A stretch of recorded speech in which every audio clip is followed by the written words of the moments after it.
Just waiting for it to stream over and then we'll go. All right, here we go. Hey Amazon, welcome back. Today I'm so excited to introduce you to Erica Ridley. She is a historical romance writer, one of my new to me favorite authors that I can't wait to talk to you about. Welcome Erica, tell us a little bit about yourself. Hi, thank you so much for having me here today. As you mentioned, I primarily write historical romance. I've written mostly romantic comedies, and I live in Costa Rica, and I love to travel. So the pandemic was definitely a bummer on that front as well, but I'm excited that we're starting to get to travel again, and I'm hoping to get back into going and meeting readers and doing more events very soon. Where are some of your top favorite travel places right now that you want to go to? Oh man, I usually try to do like when I have a new book come out, I try to do signings in the States and in Europe. Um, I was invited to do a signing in Australia this year and I was not able to go. I'm so disappointed. It's on my bucket list. I need to get out there. Um, but I would love to visit basically any corner of the world. There's nowhere I wouldn't want to go see. Oh, that's amazing. So where did your love of reading and writing begin? When I was very small, actually, I can't even remember a time in my life when I couldn't read. One of my, the family legend has it that when I was very small and I was on my mom's lap and she was reading me a bedtime story and was just kind of summarizing as one does when wants their kid to get off into bed. And I was like, no, no, you're reading it wrong. You're skipping sentences. You And she got was her. like, what? And that's when she realized I was following along. Yeah. And so my mom is a teacher. My grandmother was a librarian, and so I've just been surrounded by books my whole life, and I'm very grateful for that. I think if you guys aren't following Erica on her website, she has a website, ericaridley.com, and in the About Me section, there's a cute little picture of you reading a book when you're a little kid.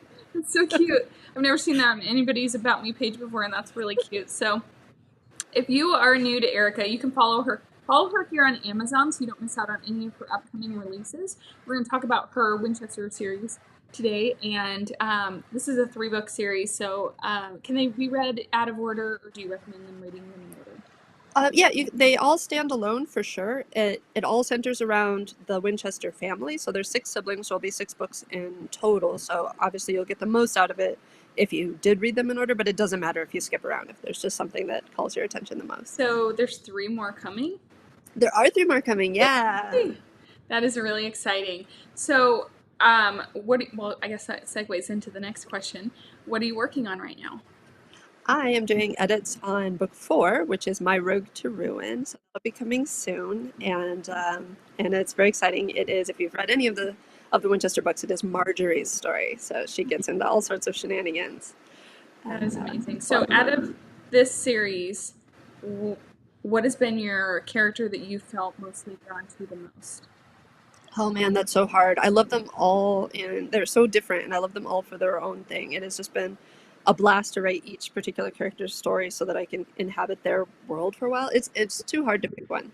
Graham was a lot of fun because he's, just parkour and all the shenanigans that he gets up to. Tommy in The Perks of Loving a Wallflower was a lot of fun with all her disguises, and then of course Chloe and the Fairclough and the Duke heist. I mean, nothing like heisting an actual Duke, right?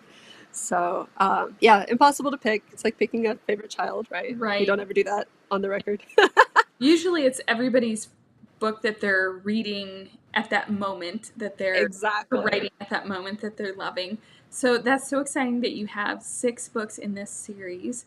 Wow. Okay, so let's talk about some of your other lists because Erica has quite the backlist, you guys. So if you're looking for historical romance to dig into, um, then this is going to be your jam for sure. So I think one of my favorite covers of yours my favorite books that I love so far is I'm gonna see if I can find it here real quick because I was like, oh, I have to talk to her about that. Love Letters by the Sea. I don't know why I just love that cover so much. It was just, I don't know. I was just like, it was an auto buy for me for that for sure. And then of course I had to go back and read the other one. So tell us a little bit about some of your other books. Yeah, so that book, Love Letters by the Sea, is in part of the Sirens Retreat Quartet, which I wrote with Grace Burrows, and that was a lot of fun. and we took turns. We alternated writing each book in that series, which I have done another time. A good friend of mine, Darcy Burke, and I wrote the Wicked Dukes Club together, and we did the same thing. I wrote the odds, and she wrote the evens. And we are going to be doing it again. We have the Lords in Love series coming out next year, and so once again, we're writing every other book, and there'll be a 6-book series, Oh, and that's a lot of fun. wow. Um, I have the 12 Dukes of Christmas series, which is set in a small Christmas themed town in England, in Ridley, England. And so, if you like small town romance, these are rom coms, these are holiday themed, they're a lot of fun. And one of the in jokes is how many dukes we have in historical romance. So, there's a duke in each of these books, but it's not necessarily a human. So, like, the joke is it could be a horse, it could be a constellation, it Yeah. could be a cat, you know. Finding the Duke is a lot of fun. And let's see, I also wrote a gothic romance series. So that would be probably the darkest, like the least rom-commy thing I have written.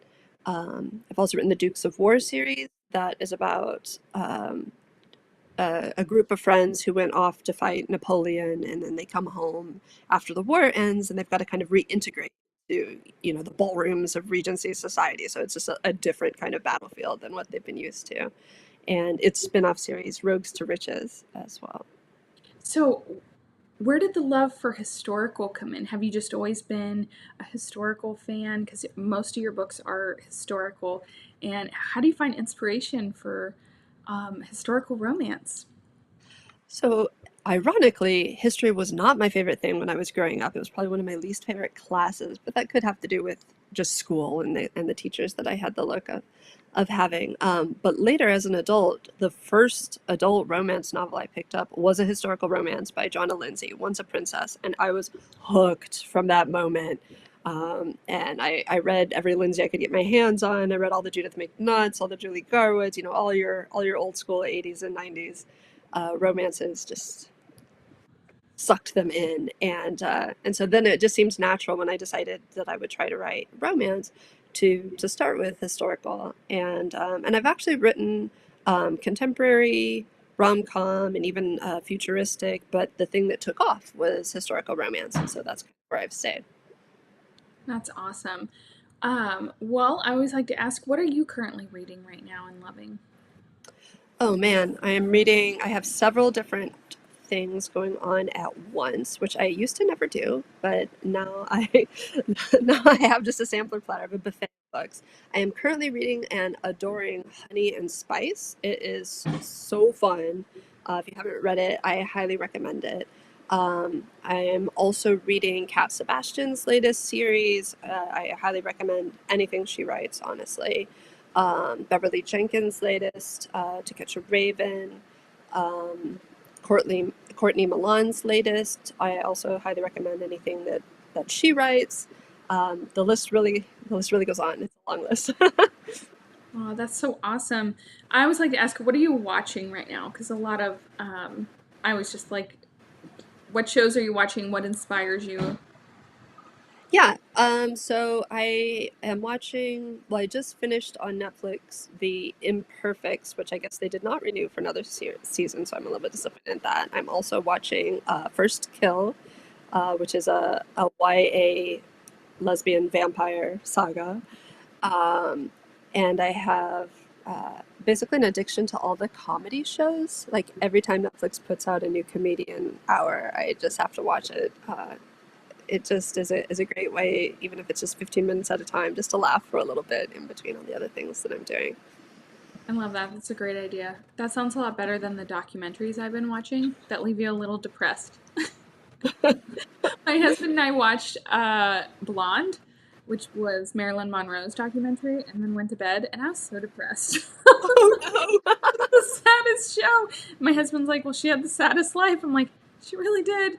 I'm like, I'm gonna need some comedy now to bring it up back around to the happily ever after. Exactly. Yes. So, um, what advice would you have for an aspiring author? So I would say a few different things. So first, try not to compare yourself to anyone else's path. All of our paths are so unique, and we all have fits and starts. And then the other thing that I would say is figure out why it is that you want to be an author and have that be your true north. So if the thing that you want to do is to tell the kinds of stories that you love the most, then don't let anyone dissuade you from that and say, no, you've got to write, whatever the hot new thing is because that's where the money is or whatever.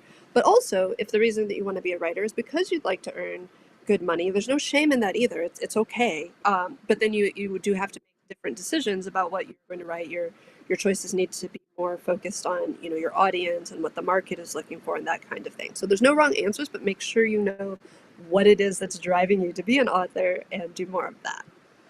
That is a fantastic response. So when you're writing your books, how many books do you write a year? Usually around 4, I would say. Wow, that's a good number.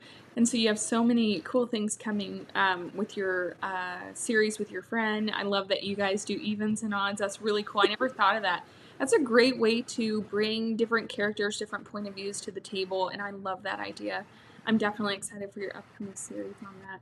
Like I said, you guys be sure to follow Erica here on Amazon so you don't miss out on any of her upcoming releases. You can also go to her website, ericaridley.com, and get a free book by signing up for her newsletter and plug into her stuff. Where else can we find you and support you online?